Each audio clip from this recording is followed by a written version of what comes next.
तो स्टूडेंट्स, पिछले 2 वीडियो में हम लोगों ने चैप्टर 1 सेट के 2 प्रमुख गुणधर्मों के बारे में अध्ययन किया। समुच्चय, समुच्चय के प्रकार, उपसमुच्चय और समुच्चयों पर कुछ सामान्य संक्रियाओं के बारे में बात की। आज हम लोग स्टूडेंट समुच्चयों के प्रतिच्छेदन के बारे में बात करेंगे। समुच्चयों का प्रतिच्छेदन क्या है स्टूडेंट्स? सबसे पहले हम मान लें अगर ए और बी कोई 2 समुच्चय हैं, तो उन अवयवों से बना समुच्चय जिसके तत्व जो हो ए में भी हो और बी में भी हो। मतलब अगर यक्स को हम मान लेते हैं ए में है और यक्स बी में भी है, तो हम कहेंगे यक्स ए और बी के सर्वनिष्ठ या प्रतिच्छेदन में होगा। अर्थात स्टूडेंट्स हम इसको लिख सकते हैं x belong to A intersection B. यहाँ ये इंटरसेक्शन का सिंबल है। एक बार फिर से स्टूडेंट्स हम जान लें, अगर ए और बी 2 समुच्चय हैं तो ऐसे अवयवों से बना समुच्चय जो ए और बी दोनों में हो। ठीक है, एक बार हम इसको चाहें तो वेन डायग्राम से भी समझ लें स्टूडेंट्स। अगर ये यूनिवर्सल सेट है, ये कोई एक ए और बी कोई ज्वाइंट सेट है, तो आप जरा ये वाले हिस्से पर ध्यान देना स्टूडेंट्स। ये जो छायांकित भाग है वो ए में भी है और बी में भी है, इसलिए इस छायांकित भाग को ही हमें स्टूडेंट्स कहते हैं ए और बी का सर्वनिष्ठ, यानी ए और बी का कॉमन हिस्सा है। अर्थात इस वाले हिस्से को हम कहेंगे ए और बी का प्रतिच्छेदन। ठीक है स्टूडेंट्स, एक बार फिर से हम लोग थोड़ा सा आंकिक रूप से इसका एक उदाहरण ले लें। अगर एक समुच्चय ए हो जिसमें कोई 2-3 तत्व हैं, 1 2 3, और एक दूसरा समुच्चय बी हो जिसमें 3 4 5, तो आप समझ लोगे स्टूडेंट्स ऐसा अवयव खोजिए जो ए और बी दोनों में हो। ऐसा तत्व कौन सा है स्टूडेंट्स? 3। अर्थात ए और बी का जो प्रतिच्छेद समुच्चय होगा, सर्वनिष्ठ समुच्चय होगा, उसमें कौन तत्व आएगा? केवल 3, क्योंकि 3 दोनों में है। ठीक है, बड़ी सरलता से आपने इसको तार्किक विधि से भी समझ लिया कि अगर कोई आर्बिट्रेरी एलिमेंट यक्स ए और बी के इंटरसेक्शन में आता हो, तो स्वाभाविक सी बात है यक्स ए में भी आएगा और स्टूडेंट्स यक्स बी में भी आएगा। ठीक है, बिल्कुल इसी प्रकार आपको मैंने पिछले वीडियो में बताया था स्टूडेंट्स, अगर यक्स ए और बी के यूनियन में आता है तो यक्स या तो ए में आएगा और यक्स या तो बी में आएगा। इन दोनों का हमने आपको वेन डायग्राम भी दिखाया है स्टूडेंट्स, कुछ एग्जाम्पल भी दिए गए। अगर ए में आए या बी में आए तो डेफिनेटली वह तत्व ए और बी के यूनियन में आएगा। ए में आए और बी में भी आए, और यहाँ आपको ध्यान देना स्टूडेंट्स और या पर, अगर और है तो इंटरसेक्शन का तत्व होगा, या है तो यूनियन का तत्व होगा। इसको आप वेन डायग्राम से तो समझे ही थे स्टूडेंट्स। अब इसी पर जरा आप देख लीजिए, कोई तत्व अगर यक्स और ए इंटरसेक्शन बी में नहीं आता, स्टूडेंट्स इसको थोड़ा समझें। अभी तो यक्स ए और बी के इंटरसेक्शन में आता है, उसकी बात बताएं। और अगर नहीं आता है तो क्या होगा? ये स्वाभाविक सी बात है, अगर ये यूनिवर्सल सेट मान ले, ए और बी को हम ज्वाइंट सेट मान ले स्टूडेंट्स, तो ए और बी के इंटरसेक्शन में नहीं आएगा। इसका मतलब वो या तो ए में नहीं आता या तो, यानी ये और जो था वो या का रूप धारण कर लेगा। X does not belong to A या x does not belong to B. आपको ये दोनों समझना होगा स्टूडेंट्स। इंटरसेक्शन देखा और लिख दिया, इंटरसेक्शन देखा या लिख दिया, दोनों की स्थितियों पर आप चर्चा कर लो। यहाँ बिलोंग टू है, यहाँ डज नॉट बिलोंग टू है, तो ये दोनों आपको याद रखना होगा। इसकी सहायता से हम आगे बहुत सारे प्रश्नों को हल करेंगे। बिल्कुल इसी तरह स्टूडेंट्स, अगर ये x does not belong to A union B हो जाए तो हम कहेंगे यक्स ए में ना तो ए में रहेगा और ना तो, यानी जस्ट ये यूनियन और इंटरसेक्शन का मामला जो है, अगर यूनियन में नहीं है तो यह तय है ए में भी नहीं होगा और बी में भी नहीं होगा। स्टूडेंट्स, ये दोनों आपको याद रखना होगा और इस पर आधारित हम कुछ प्रमेय देखने जा रहे हैं। आप देखिए, जिस प्रकार हम संख्याओं के संक्रियाओं के बारे में बात करते हैं, जोड़, घटाना, गुणा, भाग, उसी प्रकार समुच्चय की संक्रियाएं कौन कौन सी होती हैं? सम्मिलन होती हैं, सर्वनिष्ठ होती हैं, अंतर होती हैं और पूरक घटनाएं होती हैं। तो आपने सम्मिलन के बारे में अध्ययन किया था पिछले वीडियो में। आज हम समुच्चयों के प्रतिच्छेदन का इन नियमों पर भी चर्चा करेंगे। नंबर 1 क्या है स्टूडेंट्स? वर्ग सम नियम, आइडेम्पोटेंट लॉ। इसको कहते हैं स्टूडेंट्स ए और ए का इंटरसेक्शन। यूनियन में कहते ए और ए का यूनियन, अब कह रहे हैं ए और ए का इंटरसेक्शन स्टूडेंट्स ए होगा। अब अगर हम बात करें स्टूडेंट्स ए और बी के इंटरसेक्शन का, तो क्रम विनिमय कहता है ए और बी का इंटरसेक्शन वही होगा जो बी और ए का होगा। एसोसिएटिव में students A intersection B intersection C में आप देख लें, ये आपने पहले भी देख रखा था। इसकी बात करेंगे स्टूडेंट्स तत्समक का, तो एक कौन सा होता है? फाई पर होगा। ए और फाई का इंटरसेक्शन क्या होगा? फाई होगा। और ए और यू का इंटरसेक्शन स्टूडेंट्स ए होगा। वितरण नियम ये थोड़ा आपके लिए अलग होगा। ये क्या है? ये हम जिस प्रकार योग और योग पर गुणा का वितरण करते हैं, वैसे ही यहाँ हम students A intersection B union C, यानी यूनियन पर इंटरसेक्शन का वितरण करेंगे, अथवा इसका उल्टा इंटरसेक्शन पर यूनियन का वितरण करेंगे। ये क्या होगा students? A intersection B union A intersection C. इन गुणधर्मों के बारे में आप बात कर लें, एक बार ध्यान से देख लीजिए। ये 5 नियम हैं, इसमें से 1-2 ही बहुत आपके लिए उपयोगी होगा। प्रूफ तो आपको सब करना है। इसके बारे में हमने यूनियन में समझाया हुआ था, ये भी समझाए थे, ये आपके लिए ये यहाँ पर नया होगा। तो स्टूडेंट्स, हम आते हैं पहले आइडेम्पोटेंट लॉ प्रूव करते हैं। इसमें से एक आध आप आसान समझकर घर पे कर सकते हो, एक हम चाहें तो वितरण नियम भी देख सकते हैं। आसान है स्टूडेंट्स। इसको हम लोग तर्क विधि से प्रूव करेंगे। कौन सा स्टूडेंट्स? वर्ग सम नियम, यानी कि A intersection A is equal to A prove करना है। अब अगर हमें इन दोनों को बराबर सिद्ध करना है स्टूडेंट्स, तो हम जानते हैं इसको इसका सबसेट दिखाना होगा और इसको इसका सबसेट दिखाना होगा। सबसेट दिखाने का तरीका स्टूडेंट्स क्या होगा? अगर हम यक्स को ए इंटरसेक्शन ए का तत्व मान लें, तो इसका अर्थ आपने इस इंटरसेक्शन का समझा था स्टूडेंट्स। यक्स कहाँ होगा? ए में होगा। और कहाँ होगा? यक्स इस वाले में भी होगा, इत्तेफाक से ये भी ए ही है। यक्स ए में है और यक्स ए में है। अब यक्स ए में है और यक्स ए में है का अर्थ केवल एक ही है, क्योंकि एक ही तत्व दोनों है, एक ही बात दोनों ही बार कहा जा रहा है। सो इसका मतलब हो गया यक्स बिलोंग टू ए। जो तत्व इसमें है वो सब इसमें है। इसका अर्थ हो गया A intersection A is subset of A. इसको आपने कहा दिया रिलेशन 1। जस्ट उल्टा ऐसे जब आप इधर से चलोगे, यक्स को ए का तत्व मान लीजिए, तो यक्स अगर ए में है स्टूडेंट्स, तो हम इसको कई बार चाहें तो कह सकते हैं यक्स ए में है और यक्स ए में है। और है तो स्टूडेंट्स अभी अभी मैंने आपको बताया था, और है तो इंटरसेक्शन का सिंबल था, तो इसका मतलब यक्स ए और ए के इंटरसेक्शन में होगा। जो इसमें है वो सब इसमें है। इसका अर्थ हुआ स्टूडेंट्स कि ए भी सबसेट हो गया ए इंटरसेक्शन ए का। ये आपको संबंध 2 मिला। फ्रॉम फर्स्ट एंड सेकेंड क्या मिल गया? आपसे मैंने पहले ही कहा था स्टूडेंट्स कि अगर ये इसका उपसमुच्चय हो जाए और ये इसका उपसमुच्चय हो जाए, तो ये दोनों आपस में बराबर होंगे। ए इंटरसेक्शन ए इक्वल।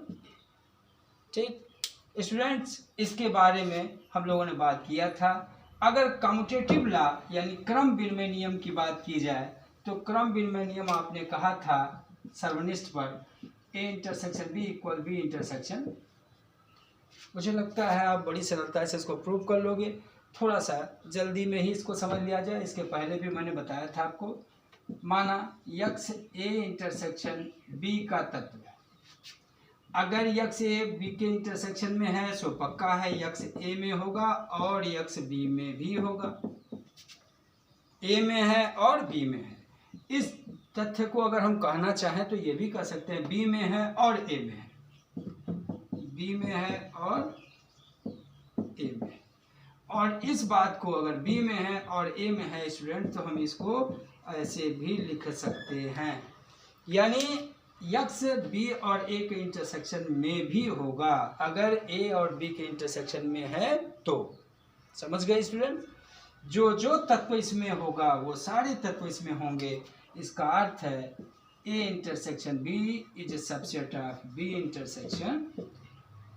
और बिल्कुल इसी का उल्टा जैसे आपने कहा था स्टूडेंट्स पिछले बार, अगर हम यक्स को इसका तत्व मान लें तो यक्स बी में होगा और यक्स ए में होगा। इसी कथन को हम ऐसे भी लिख सकते हैं और इसका अर्थ हो गया यक्स ए और बी के इंटरसेक्शन में हुआ। यानी जो जो तत्व इसमें मानेंगे वो सब तत्व इसमें होगा, अर्थात बी इंटरसेक्शन ए सबसेट होगा ए इंटरसेक्शन बी का। ये मिला रिलेशन 1 और ये 2। फ्रॉम 1 and 2 स्टूडेंट्स आपने अपने अभीष्ट को प्राप्त कर लिया। क्या रिक्वायर्ड था? ये दोनों बराबर दिखाना। ये इसका उपसमुच्चय, ये इसका उपसमुच्चय, मतलब A intersection B is equal to B intersection. इस प्रकार हम लोगों ने कम्यूटेटिव लॉ भी प्रूव कर लिया। स्टूडेंट्स तत्समक नियम छोटा सा है, हम अगर आप उसको घर पे अगर आप प्रयास करिए हो पाए तो ठीक है, नहीं होगा तो हम फिर अगले क्लास में उसकी चर्चा कर लेंगे। आइए हम लोग वितरण यानी बंटन नियम की बात करें। किस पर? इंटरसेक्शन का यूनियन पर वितरण। ये इस प्रकार क्या है स्टूडेंट्स, इसको हम लोग थोड़ा संभावित भी कहते हैं, आप समझ लीजिए इसको। A intersection B union A intersection C. बिल्कुल उसी प्रकार अगर आप इसे प्लस और इसे इंटू समझो तो ए इंटू बी प्लस ए इंटू सी। जिस प्रकार हम लोग पहले भी योग पर गुणा का वितरण या अंतर पर गुणा का वितरण करते थे, उसी प्रकार ये भी एक प्रकार का वितरण नियम। इसको प्रूव करने के लिए स्टूडेंट्स हम लोग क्या प्रूव करेंगे? इसको इसका उपसमुच्चय और इसको इसका उपसमुच्चय। आइए देखा जाए। मान लेते हैं स्टूडेंट्स कोई एक arbitrary element x A intersection B union C का तत्व है। यक्स को हमने A intersection B union C का एक तत्व मान लिया। अब अगर ऐसा आपने कहा है तो ए और बी का इंटरसेक्शन है, सो यक्स ए में है पहली चीज, और x belong to B union C. X A में है ये तय है, और यक्स बी और सी के यूनियन में है। इसका मतलब ये है स्टूडेंट्स यक्स बिलोंग टू ए, और इसका अर्थ आपने पिछले वीडियो में देखा था। अगर यक्स बी और सी के यूनियन में है तो यक्स बी में होगा या यक्स सी में होगा। आप स्टूडेंट्स इसके बारे में फिर से एक बार समझ लें। यक्स बी और सी के यूनियन में है, इसका अर्थ होता है या तो बी में है या तो सी में है। किस में है? ए में है, पक्का है। या तो बी में है या तो सी में है। जब हम इसका स्पष्ट व्याख्या करेंगे तो स्टूडेंट्स हमको मिलेगा यक्स ए में है ये तो तय है। अब यक्स या तो बी में होगा एक हिस्सा, और या तो यक्स ए में है और यक्स सी में होगा। इसको आप समझ लीजिए, मैंने कहा या तो बी में है या तो सी में है, ए में है डेफिनेट है। सो इसका मतलब हुआ यक्स ए में है और यक्स बी में है, या यक्स ए में है और यक्स सी में है। और इसका अर्थ हुआ स्टूडेंट्स यक्स बिलोंग टू ए और बी का इंटरसेक्शन। देखिए एंड है तो ए और बी के इंटरसेक्शन, या x belong to A intersection C, बीच में है या। इसका अर्थ हुआ students x belong to A intersection B और यूनियन ए इंटरसेक्शन सी। मुझे लगता है आप समझ गए होंगे, एक बार चाहें तो फिर से देख लें। अगर इसमें है तो इसमें भी है और इसमें है, यानी इसमें है पक्का है, ए में है। और बी और सी के यूनियन में होने का आशय है या तो बी में है या तो सी में है, या तो बी या तो सी। और इस प्रकार हम लोगों ने देखा जो जो तत्व हम इसमें माने थे वो सारे तत्व इसमें मिल गए। इसका मतलब ये इसका उप समुच्चय, hence A intersection B union C is a subset of A intersection B union A intersection C. Students, मुझे लगता है आपने ये समझ लिया होगा। बड़ी सरलता से हम जान सकते हैं कि अगर इसी का उल्टा हम देखें, यानी अगर हम तत्व इसमें माने तो आप बड़ी सरलता से इसमें, मुझे नहीं लगता आपको कहीं कोई डाउट होगा। हर बार ये जो मैंने तीर उल्टा लगा दिया, हर बार ये अगर इसको प्रूव करता है तो ये इसको प्रूव करेगा, इस तर्क तक पहुंचाएगा। यह आवश्यक नहीं है, परंतु अभी तो ये संभव है कि यक्स हम अगर इसमें मान लिए तो या तो इसमें होगा या तो इसमें होगा, और अगर इसमें है तो ए में भी होगा और बी में भी होगा, और अगर इसमें है तो ए में भी होगा और सी में भी होगा। आप देखिए स्टूडेंट्स, ए में है दोनों जगह दिखा रहा है, इसका मतलब यक्स ए में है, वो क्लियर हो गया। अब बात हुई या तो बी में है या तो सी में है। देखिए मैंने यहाँ लिख दिया, यक्स ए में है और यक्स बी में है या सी में का अर्थ होता है ये, और अगर इसमें है और इसमें है तो इन दोनों के इंटरसेक्शन में होगा। अर्थात जो जो तत्व आपने इसमें माना वो सब तत्व इसमें मिल गए। इसका मतलब A union B, A intersection B union A intersection C कैसा होगा students? A intersection B union C का तत्व होगा, सबसेट होगा। यानी ये इसका सबसेट हो गया, ये इसका सबसेट हो गया। इसका मतलब क्या हुआ स्टूडेंट्स? फ्रॉम रिलेशन 1 और 2 ये दोनों आपस में बराबर हो गए। मुझे लगता है स्टूडेंट्स आपने आसानी से समझ लिया होगा। और इसके बारे में हम लोग अब क्या देखना है, समुच्चयों के प्रतिच्छेदन पर हम लोगों ने चर्चा कर लिया। स्टूडेंट्स, अब हम देखेंगे समुच्चयों का अंतर, यानी डिफरेंस ऑफ ए सेट्स। क्या होगा स्टूडेंट्स, अगर हम कोई दो समुच्चय ए और बी ले लें और ऐसे अवयवों से बना समुच्चय बनाएं जिसके सारे तत्व ए में तो हों बट बी में ना हो, उसे हम कहेंगे ए और बी का अंतर समुच्चय, और उसे हम ए माइनस बी द्वारा व्यक्त करेंगे। स्टूडेंट्स, एक बार इसके डेफिनेशन पर चर्चा कर लें। यदि ए और बी दो समुच्चय हों तो ऐसे अवयवों से बना समुच्चय जो ए में तो हो परंतु बी में ना हो, उसे हम ए और बी का अंतर समुच्चय कहते हैं।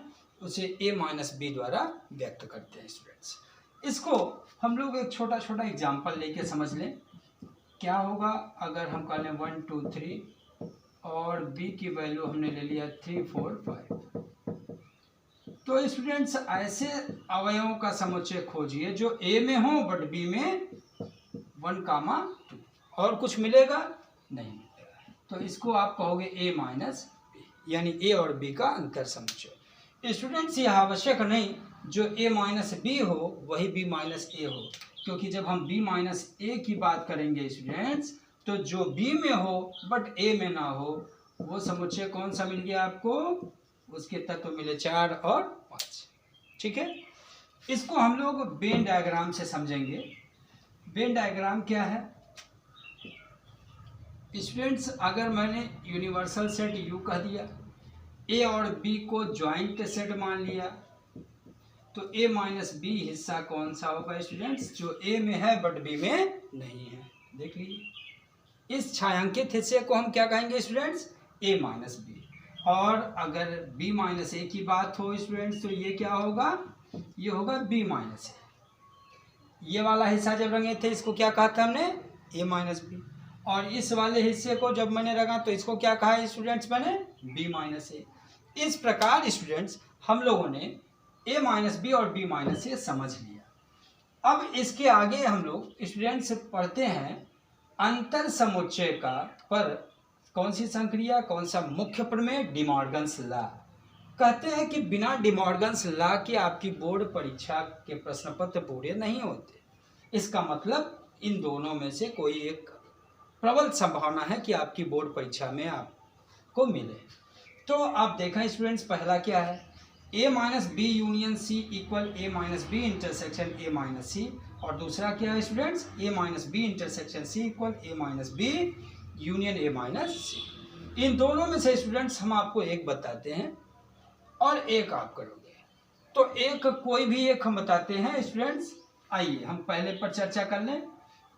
क्या है स्टूडेंट्स, एक बार फिर से समझिए, a minus B union C, a minus B intersection a minus C. आपको देखना होगा स्टूडेंट्स, यहाँ यूनियन है और यहाँ इंटरसेक्शन, और अगर यहाँ इंटरसेक्शन होगा तो यहाँ यूनियन।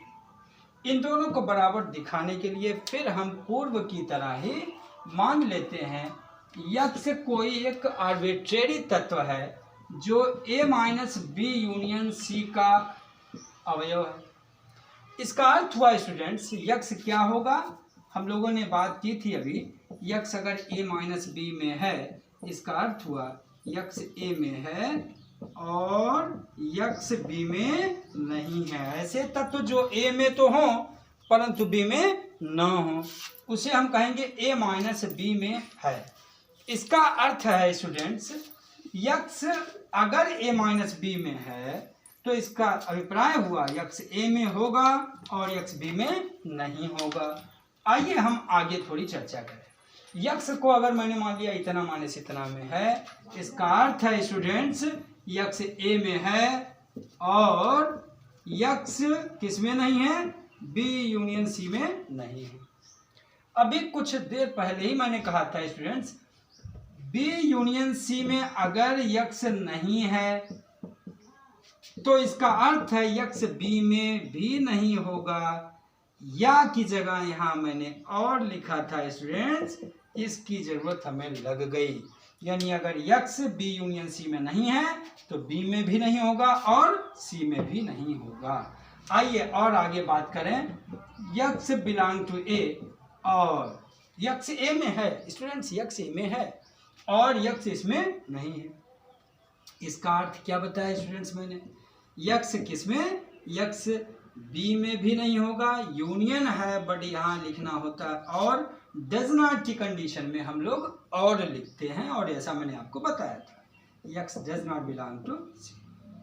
अब आइए स्टूडेंट्स, बिल्कुल मैंने जैसे कहा था वितरण नियम प्लस और ये इनटू, तो आप समझ रहे हो, इन्होंने कहा था यक्स a में है और यक्स b में नहीं है। यक्स a में है और x does not belong to b, और यक्स a में है और x does not belong to c। आप देख लीजिए स्टूडेंट्स, कहीं मुझे नहीं लगता कोई संदेह होगा। यक्स a में है डेफिनेट है, b में नहीं है तो हम इसको लिख सकते हैं यक्स a में है और यक्स b में नहीं है। और यहाँ या होता तो हम यहाँ या लिखते स्टूडेंट्स, फिर नो यहाँ या होता तो यहाँ या लिखते, ये वाला बीच वाला है। अब इसको देखिए, यक्स a में है और यक्स c में नहीं है, उसको मैंने यहाँ लिख दिया, और अगर यक्स a में है b में नहीं है तो पक्का है यक्स a माइनस b का तत्व होगा। और ये देखिए स्टूडेंट्स, यक्स अगर a में है c में नहीं है तो यक्स पक्का है a माइनस c में होगा। इसमें भी है और इसमें भी है स्टूडेंट, तो इसका अर्थ हो गया x a minus B intersection x a minus C. और पहले की तरह ही हम लोगों ने फिर से चर्चा कर लिया स्टूडेंट्स, जो जो तत्व इसमें हैं वो सारे तत्व इसमें हैं, तो इसका मतलब हुआ ये इसका हो गया उपसमुच्चय, यानी a minus B union C subset of a minus B intersection a minus C, ये रहा रिलेशन 1। और बिल्कुल ऐसे ही स्टूडेंट्स जैसे मैंने अभी पिछले थ्योरम में बताया था, आप अगर कोई आर्बिट्रेरी एलिमेंट इसका मान लो तो इस प्रकार होते हुए हम दिखा देंगे कि यक्स उसमें भी है, अर्थात ये इसका भी सबसेट हो गया, यानी a minus B intersection A minus C is a subset of A minus B union C। Students, दो समुच्चयों को बराबर दिखाने का यही एक तरीका था। हम लोगों ने क्या किया, फ्रॉम फर्स्ट एंड सेकंड ये दोनों आपस में बराबर हो गए। इस प्रकार हम लोगों ने एक अत्यंत महत्वपूर्ण, जिसे हमने कहा डी मॉर्गन्स लॉ, बोर्ड के लिए अत्यंत संभावित माना जाता है, हम लोगों ने ये एक प्रमेय पूरा कर लिया।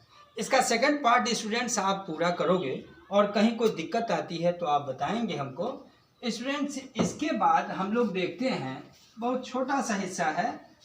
कौन सा? एक छोटा सा हिस्सा और रह गया स्टूडेंट्स, पूरक समुच्चय। पूरक समुच्चय, अब ये क्या है?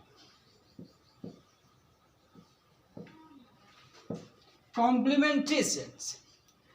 अगर U कोई यूनिवर्सल सेट और A कोई समुच्चय हो तो स्टूडेंट्स ऐसे सभी तत्व जो U में तो हो परंतु A में ना हो, उसे हम A का पूरक समुच्चय कहते हैं और उसे हम A डैश से व्यक्त करते हैं। स्टूडेंट्स, बड़ी सरलता से आप इसको वेन डायग्राम में देख सकते हो।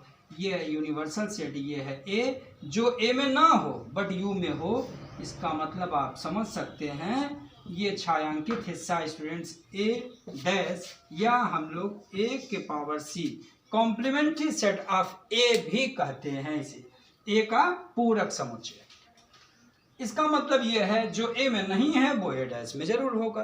अगर हम इसको तर्क विधि से समझने का प्रयास करें स्टूडेंट्स, तो अगर यक्ष A डैश का तत्व है, इसका अर्थ है यक्ष U माइनस A में होगा। इसका अर्थ है यक्ष U में है और यक्ष A में नहीं है। ये तर्क विधि से हम इसको अगर प्रूव करना चाहें तो कर सकते हैं। जो A में नहीं होगा वो A में होगा, A डैश में होगा, यानी जो A डैश में नहीं है वो A में होगा, जो A में नहीं है वो A डैश में होगा। ठीक है स्टूडेंट्स, अब इसी पर आधारित हम आपको कुछ विशेष प्रमेय, जिसे हम कहते हैं De Morgan's law. De Morgan's law हमको मिलेगा स्टूडेंट्स, A इंटरसेक्शन B का कॉम्प्लीमेंट्री इक्वल A डैश और यूनियन B डैश। इसी का second part students, A B का full complementary set equal A dash union. यहाँ देखिए, यहाँ है इंटरसेक्शन है तो यूनियन हो गया, और ये यूनियन है तो इंटरसेक्शन हो जाएगा।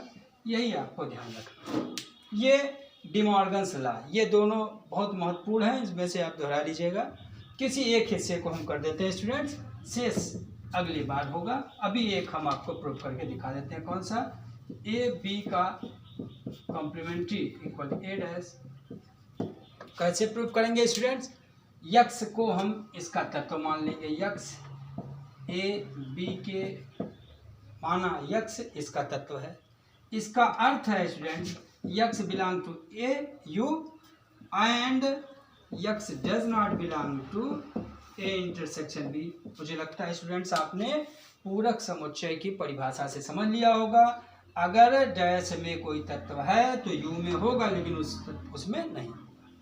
इसका अर्थ हुआ स्टूडेंट्स, यक्ष U में है, और ये हमने आपको बताया था इंटरसेक्शन में एंड तो लगता है बट डज नॉट पे आर लग जाता है। इसका मतलब x does not belong to A या x does not belong to B। Student समझ गए होंगे आप। U में तो है और बिल्कुल उसी वितरण, योग गुणा वितरण, बीच में यह आएगा। यक्ष U में है और यक्ष A में नहीं है, या ये यक्ष U में है और यक्ष B में नहीं है। इसका अर्थ स्टूडेंट्स आपने समझ लिया होगा, यक्ष U में है A में नहीं है, यानी कि A डैश में है, और स्टूडेंट्स यक्ष U में है B में नहीं है, यानी कि B डैश में है। ये देखिए यहाँ मिला स्टूडेंट्स। इसका अर्थ हुआ यक्ष बिलोंग टू A डैश या के नाते यूनियन B डैश। और मुझे लगता है ये फिर पहले की तरह आपने प्राप्त कर लिया। जो जो तत्व हम इसमें माने थे वो सारे तत्व इसमें मिले, अर्थात ए इंटरसेक्शन बी के कॉम्प्लीमेंट्री में क्या हुआ, ये इसका हो गया सबसेट। और बिल्कुल ऐसे स्टूडेंट्स आप घुमाओगे तो आपको मिलेगा क्या, A dash union B dash is subset of A intersection B का। और पहले और दूसरे की सहायता से स्टूडेंट्स ये दोनों आपस में बराबर हो गए। तो आज के वीडियो में हम लोग स्टूडेंट्स इतना ही रखते हैं। इस पर आधारित कुछ प्रश्न आप घर पे करिएगा, कुछ प्रमेय आपको होमवर्क के रूप में दिए गए हैं स्टूडेंट्स, निश्चित रूप से आप उसको करिएगा। नहीं आएगा तो फिर हम लोग उसके बारे में अगले वीडियो में चर्चा करेंगे। Thank you.